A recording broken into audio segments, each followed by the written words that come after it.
What's up, guys? Welcome to Daily Dose of Reddit. This is your host, Zach, and today's subreddit is r/ChoosingBeggars. This story's called, That Time My Coworker Lost His Faith in Customers. I guess to start up, I should mention the business I'm in. We are a small business in Florida that maintains generators for large corporations or buildings, like airports or hospitals. After Hurricane Irma, there was a rule in place saying that nursing homes, medical care facilities, have to have a working generator at all times. This opened an onslaught of the stingiest, rudest, and most bitter customers we've had so far. A lot of these facilities love to cut corners and save a couple of bucks in ways that may not necessarily be morally acceptable or quite legal, and don't like that they are now required to pay extra money in order to keep their clients alive and healthy. This is the story of one such guy, whom I will call Richard Face. Richard Face had to get his facility's generator fixed after a failed inspection. I think he knew it was broken, he just didn't want to get it fixed until he was told to, and called us up. He got a hold of my supervisor, and since we are the only two people in our department, we tend to put calls on speaker. I was next to him for this part and heard everything. They figured out what generator he had, an outdated piece of crap that just barely met state standards, and was about as old as I am, and my supervisor promised to send him the quote via email. He made it up based on our computer's prices and sent it out. Now, my supervisor likes to try to save the customer money where he can, and after checking our manufacturer's website, he figured he'd be able to buy it cheaper on eBay. Something to note, we buy our parts at cost, and even after our markup, we still sell these parts significantly cheaper than retail price. Sometimes we can get older parts cheaper on Amazon or eBay, but this is a fairly rare occurrence. He told me to call the customer to tell him that we'd be able to knock $300 off the price. Hi, this is OP from General Generator Company. Can I speak to Richard Face? This is him. What do you need? Well, I just wanted to let you know that we were able to find this part for cheaper. Your original total was going to be $2,100, but now I can send you a new invoice for $1,800. Is your default email okay? Yes, that's fine. Thank you so much. So I remake the invoice for $1,800, send it to him, and wait for him to send it back signed so we can schedule the work. Except he doesn't. We don't hear back from him for a week. Then he gets transferred back to me. Hi, this is OP from Generic Generator Company. How can I help you? Hi, OP. This is Richard Face. I received an $1,800 invoice from you, but your boss called and said it would be $700. I just need you to fix it so I can sign it and send it to you. Oh, actually, that was me. After pulling up your accounts, I see that we were able to find a cheaper part for you. But the total is still going to be $1,800. Would you like me to resend the itemized invoice so you can see exactly what you're paying for? No, supervisor was actually the one who called me. I just need you to honor what he said and change it for me. Now, keep in mind, this call was on speaker, and supervisor is at the desk directly next to mine. I make eye contact with him, and he shakes his head, obviously annoyed. You know what, sir? Let me transfer you to him. So I put him on hold for 10 seconds, then take him off since my supervisor can hear him fine on my phone anyway. Basically, this dude starts getting increasingly aggressive while he tells my supervisor that he was told it would be $700, and he wouldn't pay a cent more. My supervisor explains how the rest of the parts alone cost more than that, and he also needs to pay for our technician to install the damn things. Richard Face absolutely loses his crap about how he could buy the parts himself and look up a YouTube tutorial to install it. Yeah, right. And supervisor tells him that under no circumstances will he be lowering the price further. So Richard Face hangs up. The guy calls back a week later saying he'll pay the $1,800. But surprise, surprise, the parts on eBay is no longer there. Have fun paying full price, dookie shoot. Okay, so I don't agree that guy is a choosing beggar. It's more of just being a jerk and trying to cheat and lie to a business that tried to do you a solid. It's still really bad, just the placement's kinda wrong. The guy's a jerk. This story's called $5 per picture. You guys are buttholes. We run a motorsports photography business, shooting mostly tourists from the roadside who visit a fairly well-known motorcycle and driving enthusiast road near where I live, Tail of the Dragon on the North Carolina-Tennessee border, USA. We have been doing this full-time for over 18 years, with a team of several photographers who also shoot full-time or part-time for us. Our work has been featured in dozens of magazines. We have been on Discovery Channel, History Channel, Travel Channel, PBS, Weather Channel, etc.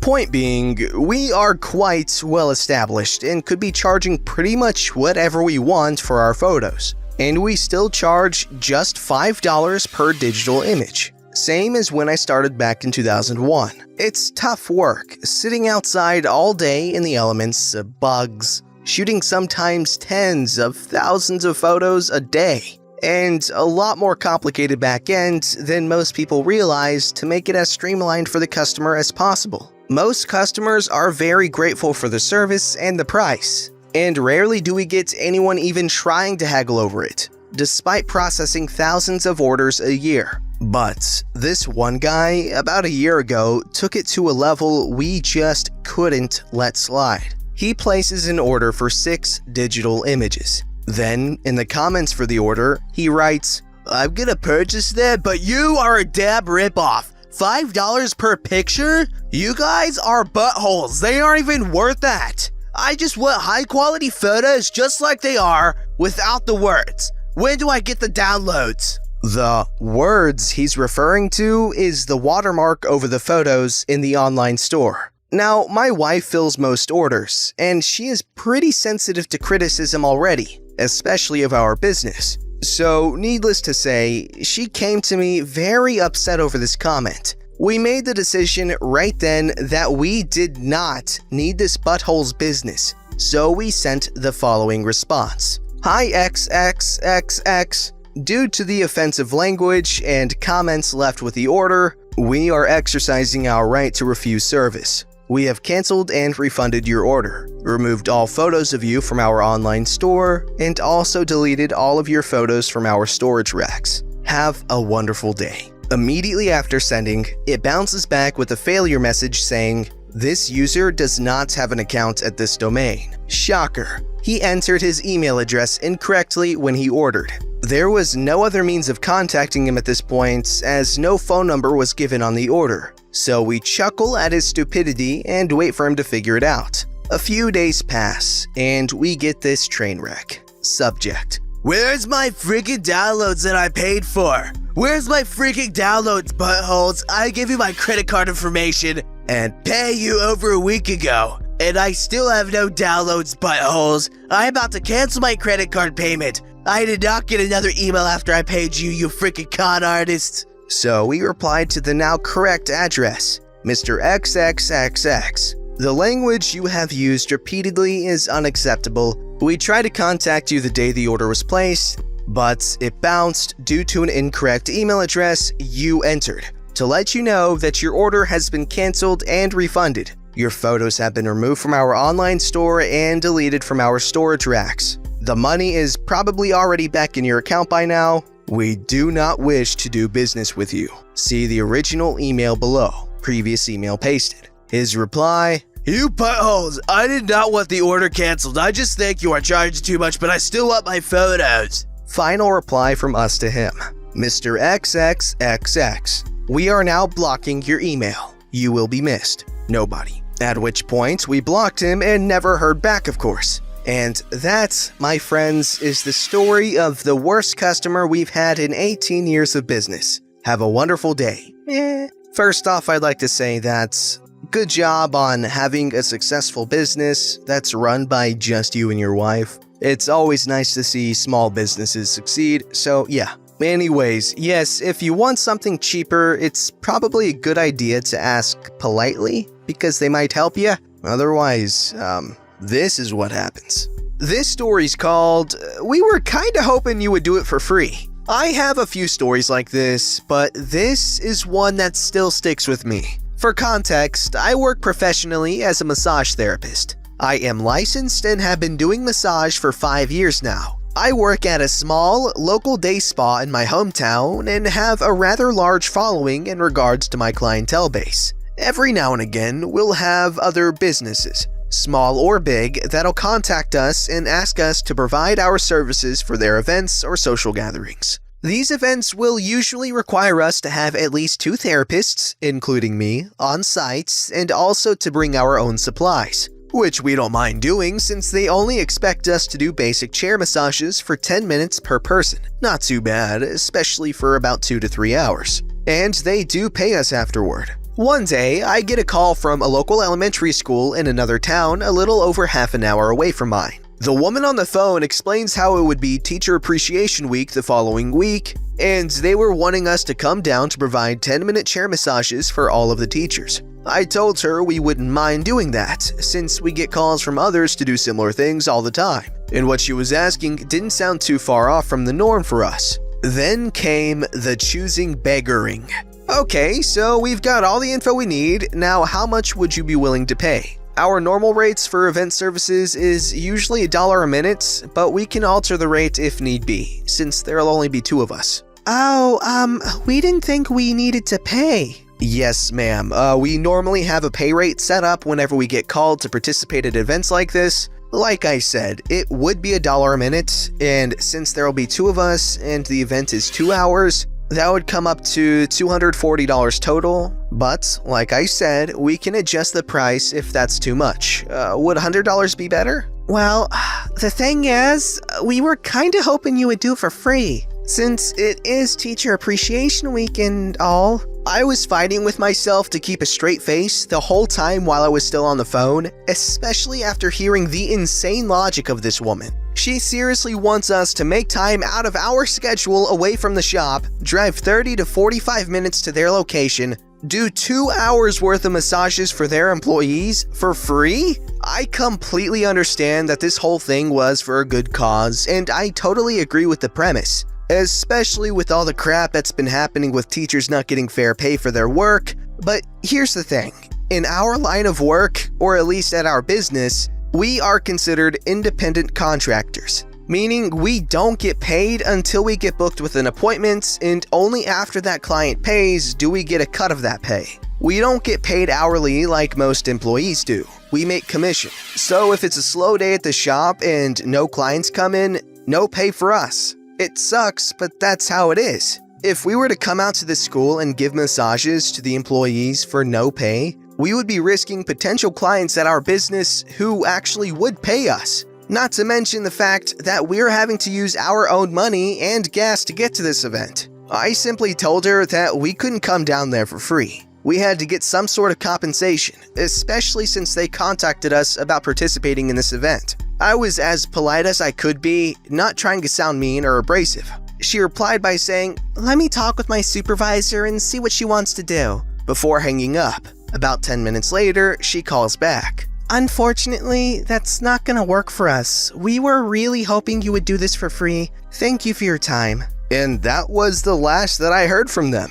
This story's called, "I waited until the very last day to reply to a lawsuit. So you need to help me now." As a third-year law school student, I work at a legal clinic that provides free legal services for clients who are unable to afford an attorney. As a zero-cost clinic operating solely from the budget provided by our law school, we are very limited in what we can do, and rely on students such as myself to help facilitate services. Notably, we can provide legal advice if the issue isn't too complicated, help look at or fill documents that aren't too extensive, and or even schedule appointments with volunteer attorneys who provide consultation for free. There is only one supervising attorney at the clinic. In comes Miss Choosing Beggar, who has a very complicated legal issue. She tried to sue someone, and her complaint was demurred, aka your complaint has no legal basis. A big part of why her lawsuit failed was because she failed to respond to the demurrer within the time limit. There is a way to possibly get around this by filing a motion to reconsider. You have 10 days to get this motion to reconsider filed. Since I was busy with a client, one of the other law students, who was a less experienced second-year student, was helping her. Our supervising attorney was also busy. While I was helping the other clients, I heard the other student struggling a little. He was waiting for our supervising attorney because he didn't know how to proceed. I saw the choosing beggar becoming visibly agitated, and I told our supervising attorney I could handle the work he was doing so he could switch to the choosing beggar, because that choosing beggar seemed to be getting very angry. Apparently, this choosing beggar had come into the clinic to get help drafting her entire motion to reconsider in 30 minutes so that she could go back to the courthouse to get it filed. Since today was the last day she could file the motion, we informed her that this kind of work requires a careful study of her case, with all the legal issues surrounding it. We told her that by half-assing a legal motion in half an hour, that would definitely get rejected, would subject us to serious malpractice. When asked about why she didn't have an attorney look at her case before this, she told us that she had rejected multiple attorneys because they wanted to charge her too much, and that we needed to fill this out right now. When we told her that the clinic closed in about 30 minutes, she said she would wait afterwards as long as it took to finish. Any attempts to tell her we couldn't do it fell on deaf ears. She then pulled out her phone to film us and began yelling in the elementary school library, "We have the clinic as a free service for elementary school parents, but see anyone who comes in."